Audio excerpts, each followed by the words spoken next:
ये साधक जो अपनी दिनचर्या ठीक नहीं रखते, ये उनके जीवन के लिए बहुत हानिकारक विषय है।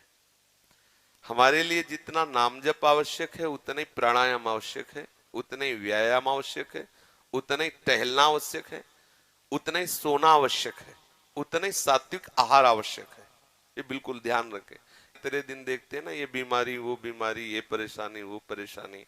तो सबसे पहली बात है, हम जब कहते हैं तो कोई समझ नहीं रहा, ब्रह्मचर्य की रक्षा की जाए। ब्रह्मचर्य बहुत बड़ा अमृत तत्व है। ये मूर्खता के कारण लोग इसे ध्यान नहीं देते हैं।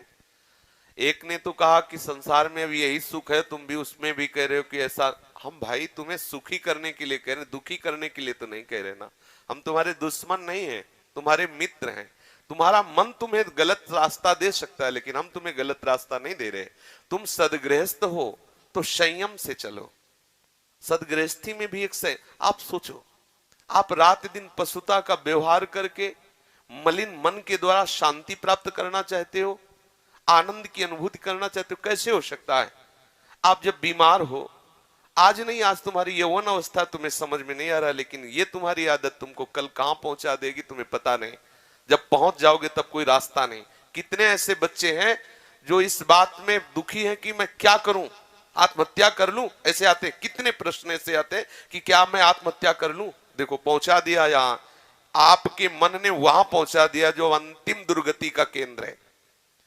यदि आप गृहस्थ हैं तो 5 बजे तक उठ जाए, इतनी छूट। मान लो आप रात्रि में 11, साढ़े 11 बजे या 12 बजे सोते तो 5 घंटे। अगर आप दिन में नहीं सोते तो 6 बजे तक उठे। सूर्य उदय हो रहा हो, आप सो रहे हैं, चाहे गृहस्थ हो चाहे विरक्त हो, आप बिल्कुल नष्ट हो जाएंगे। आपकी आयु नष्ट होगी, आपकी बुद्धि भ्रष्ट होगी, आप ब्रह्मचर्य रह नहीं सकते।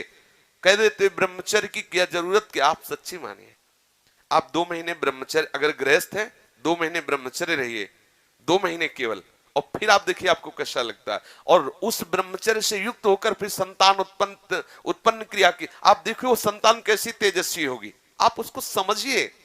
आप जिसे बिल्कुल साधारण बात समझ रहे हैं, आप समझ रहे हैं आपको छूट मिल गई विषय भोगों के लिए, नहीं, सावधान।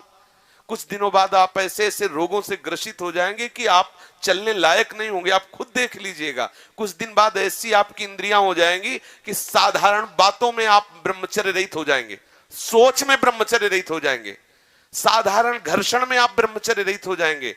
ऐसी स्थितियां आती हैं जिनमें मतलब कितनी दुर्दशा हो जाए, चाहे वो स्त्री शरीर हो चाहे पुरुष शरीर। ऐसा नहीं कि केवल ब्रह्मचर्य पुरुष शरीर के लिए, दोनों के लिए ब्रह्मचर्य है। अगर आप गलतियों से युक्त हो जाएंगे तो स्त्रियों में ऐसे रोग हो जाते हैं जिनके कारण उनको चलना फिरना मुश्किल हो जाता है, उनके शरीर की पूरी स्थिति बिगड़ जाती है। ब्रह्मचर्य दोनों के लिए आवश्यक है।